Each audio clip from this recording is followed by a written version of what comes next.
Hello and welcome to the latest edition of BNN. I'm Celene Kubala. And I'm Amity Brand. Homelessness is an ever-increasing issue on the Gold Coast. Cassie Jacobs hit the streets to discover what our community is doing to help those in need. The Gold Coast has a renewed commitment to getting people off the streets and into safe accommodation. With over 105,000 Australians sleeping rough nationwide every night, it is the growing number of homeless help centres that is making all the difference. The local drop-in centre at St Paul's in Surfers Paradise is just one organisation trying to combat the growing number of people on the streets. They provide lunch for those in need, Monday to Fridays 11:30am to 1pm, as well as breakfast on Saturdays at 7:30am. In addition, they provide takeaway sandwiches for only $2. Colin runs the kitchen at the St Paul's Drop-In Centre, dedicating his time to helping others. 8 years ago I was homeless and I was part of the program. I went through the men's home and then got back on my feet, started volunteering here, and from there, the story's just grown.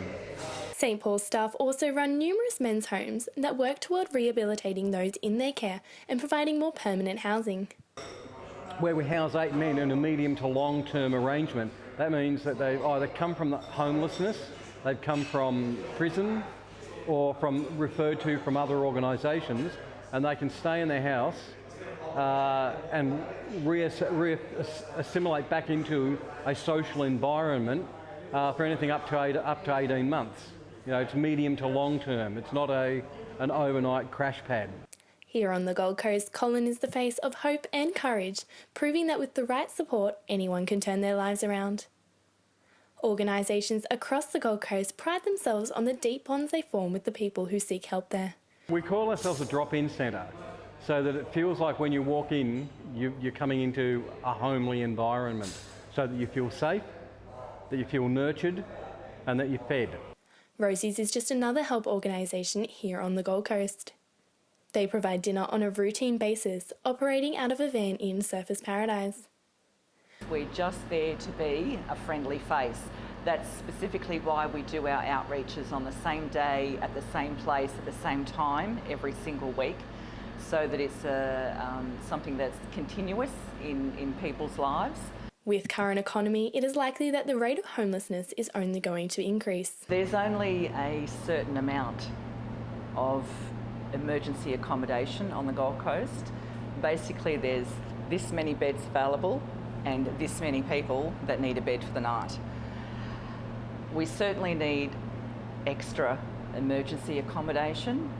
The Gold Coast is currently equipped to deal with these numbers. However, further government funding will serve to improve these conditions and ensure programs such as these continue into the future. Cassie Jacobs, Surfers Paradise. Police believe a New Age spiritual counsellor from Talai has been murdered. They have set up a crime scene at his home to search for clues, as Shaya Lachlan reports. Forensic police moved into Settlement Court yesterday after 63-year-old Hugo Bonman went missing on February 3rd. They're sweeping the home for evidence and have found blood splatters on walls and chairs. Police believe Mr. Bonham was killed and his body disposed of.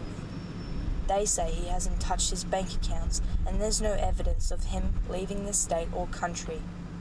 Mr. Bonham was reported missing by his sister after a real estate agent said he failed to show up for a pest inspection.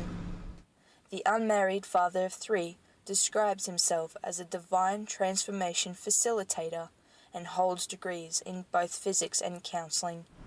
Neighbours are in shock, describing Mr. Bonman as a quiet and studious man. Well, it's extremely sad that a person that, obviously devoted the last 6 or 7 years of his life trying to help other people better themselves, obviously he's just had his life taken from him, and just seems so pointless and sad. Police will remain at the scene to find more clues and evidence as to what happened. They still haven't found the body of Hugo Bonman. Shaya Lachlan, Talai. Gold Coast Mayor Tom Tate has said he hopes the health and tourism industries will work more closely to help diversify the economy. He has proposed that private hospitals and clinics market their services to visiting grey nomads. But there has also been the suggestion that plastic surgery would be an attractive way to encourage people to the coast. Lizzie Crittenden reports.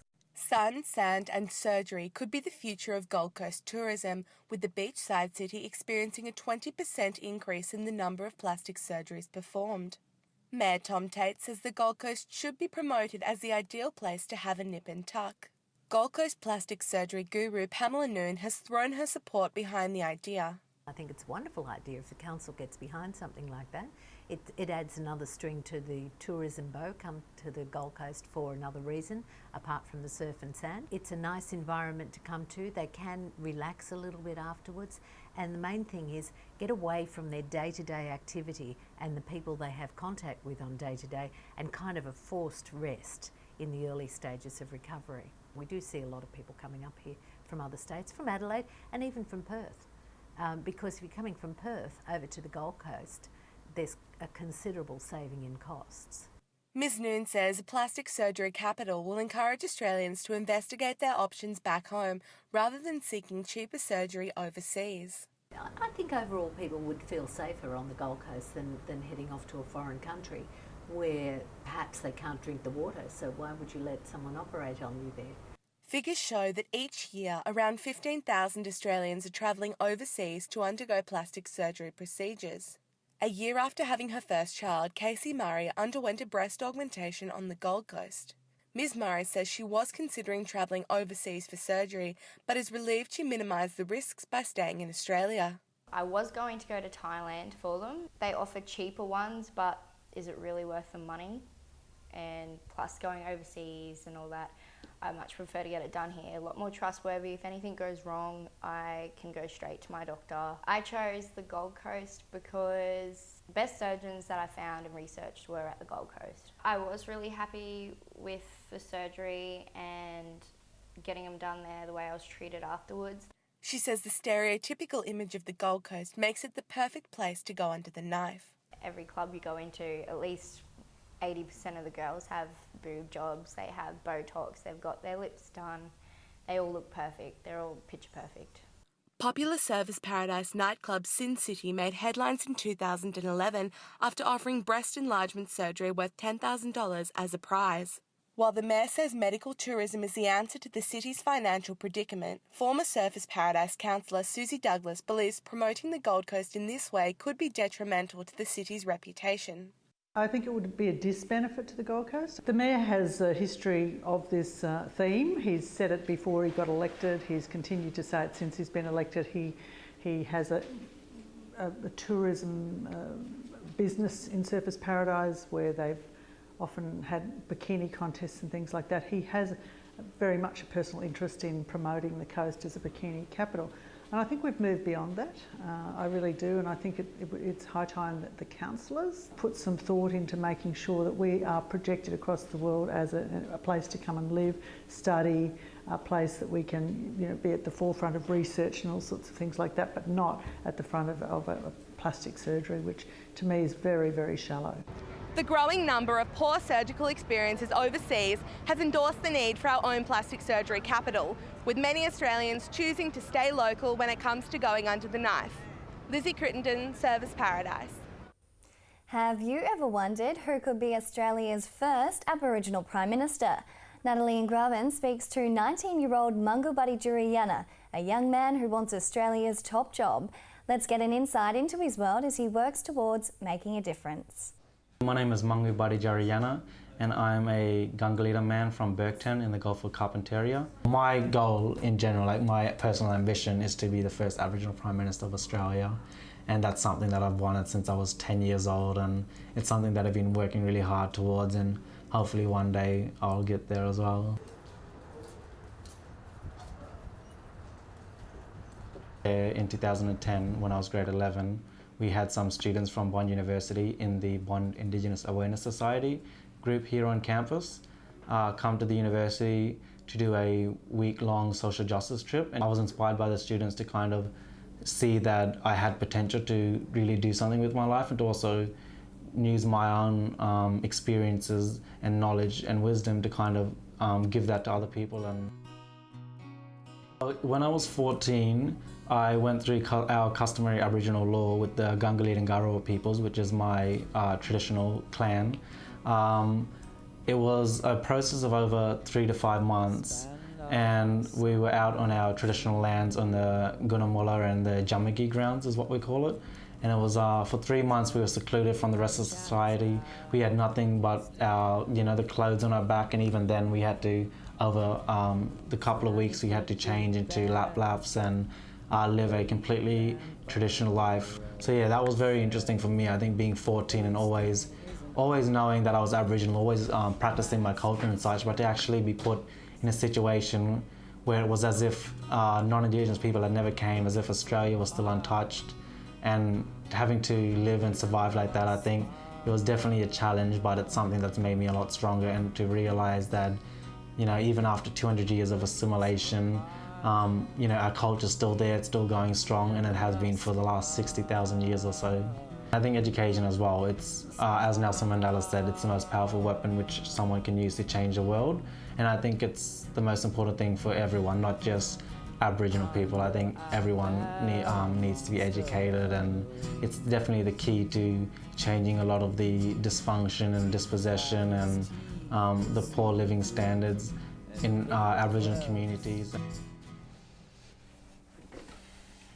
I'm currently studying a Bachelor of International Relations and in my final year. I think me just pursuing tertiary education and trying to finish it off as well, I think that will help to inspire other people and motivate other people. A commitment to my people, because a lot of my ancestors obviously have fought very hard for me to have the same opportunities and stuff that non-Indigenous people have as well, so it helps me to motivate me and realise that I can't take this for granted, because I think if other people can see that one of their own has risen through the cracks and is willing to chase their dreams and make it happen, that they might be able to as well. So it's very complicated issues, I think, embedded within Aboriginal communities and stuff, but I think all it takes is for one person to kind of stand up and say, this is wrong, I'm going to do something about it. I'm definitely not going to sit on the sidelines and complain. I'm definitely going to get up and try and make a difference to other people's lives. Our last story looks to life's big questions. Tonight, we head to Shalom Sunday Markets in Bundaberg to hear all about love.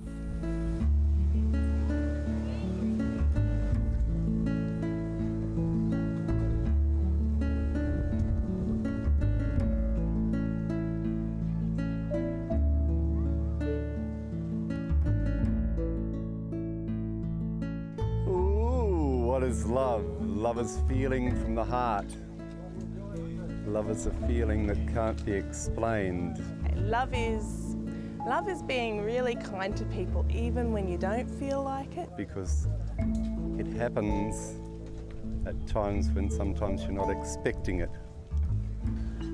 Love, well, I'm single, so for me it's mainly about my family and friends. Obviously, I'm from England as well, so being so far away from home, it's quite a big thing for me at the moment.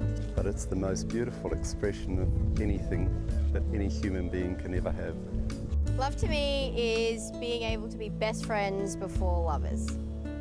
Love is unintentional, innate and painful. Yes, I'm in love now. Love? Love.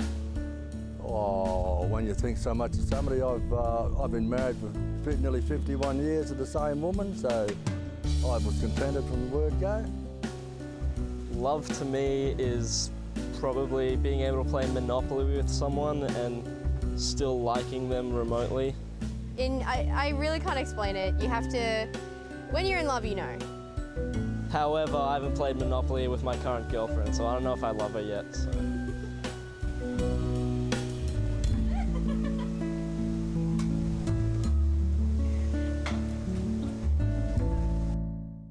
And that's all we have time for in this edition of BNN. We'll be back soon with another program. We look forward to seeing you then.